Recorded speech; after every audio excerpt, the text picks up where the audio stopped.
को इज्जत स्वाभिमान की जिंदगी जीने का मौका देना है, अपने नौजवान बच्चों को रोजगार देना है, तो हमें कुछ और सोचना पड़ेगा। हमें बड़े दायरे की राजनीति सोचनी पड़ेगी। मैंने कुशीनगर में एक बात कही थी, फिर रिपीट करता हूं। एक बार हम बॉम्बे में एक प्रोग्राम में गए थे। उस समय उत्तर प्रदेश में सपा बसपा की सरकार थी, तो हम लोग एक रैली करने गए थे। तो बॉम्बे में बहुत सारे उत्तर प्रदेश के लोग वहां रहते हैं।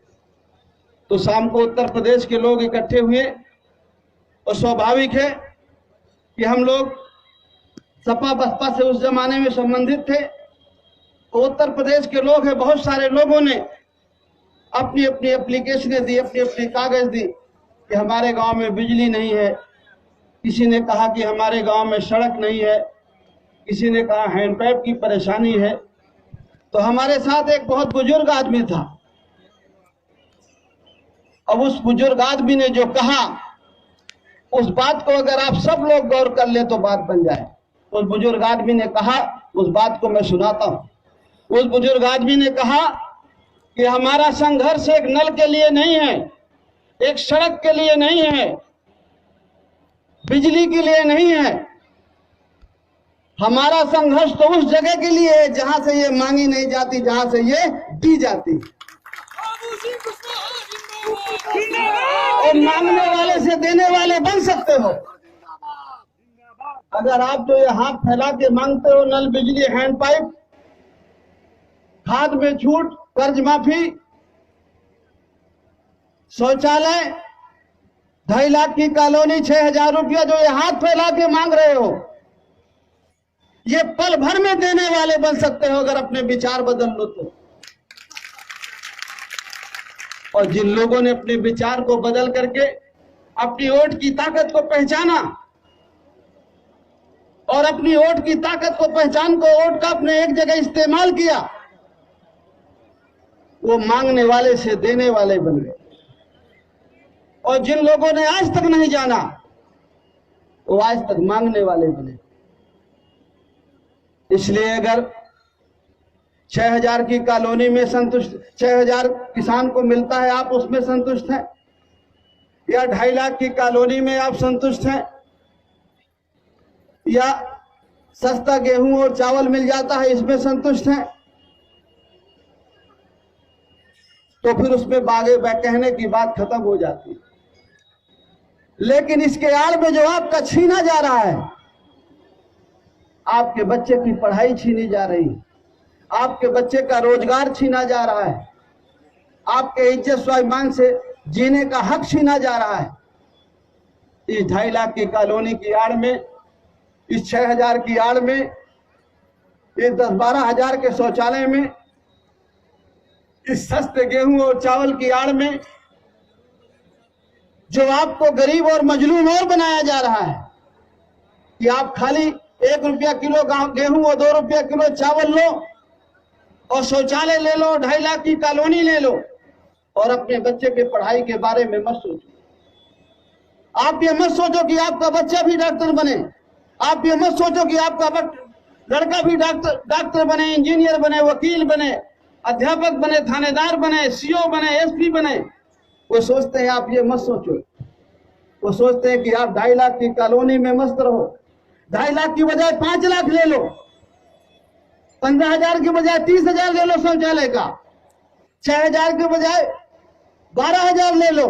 लेकिन वो चाहते हैं वोट दे करके राजा उन्हें बना दो, ताकि उनका लड़का कलेक्टर बने, उनका लड़का दरोगा बने, उनका लड़का सिपाही बने, उनका लड़का प्रोफेसर बने, उनका लड़का अध्यापक बने, उनका लड़का डॉक्टर बने, और आपका लड़का बेचारा मजदूरी करे। क्या आपको ये पसंद है?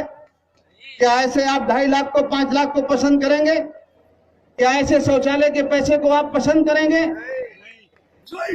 इसलिए साथियों, मेरा आपसे कहना है, ये जो 2.5 लाख कॉलोनी का आपको मिलता है, या जो 6,000 आपको जो मिलता है, या जो शौचालय का जो रुपया आपको मिलता है, या जो उज्ज्वला में जो गैस सिलेंडर मिला है, ये किसी नेता ने अपने घर के पैसे से नहीं दिया है। आप अगर नमक भी खरीदते हैं तो उसमें आप टैक्स देते हैं। आप किसान आदमी है, जब डीजल खरीदने जाते हैं तो 1 लीटर डीजल में 40 रुपया सरकार के खजाने में चला जाता है। वो आपको पैसा आपको लौटाते हैं। अगर आपका पैसा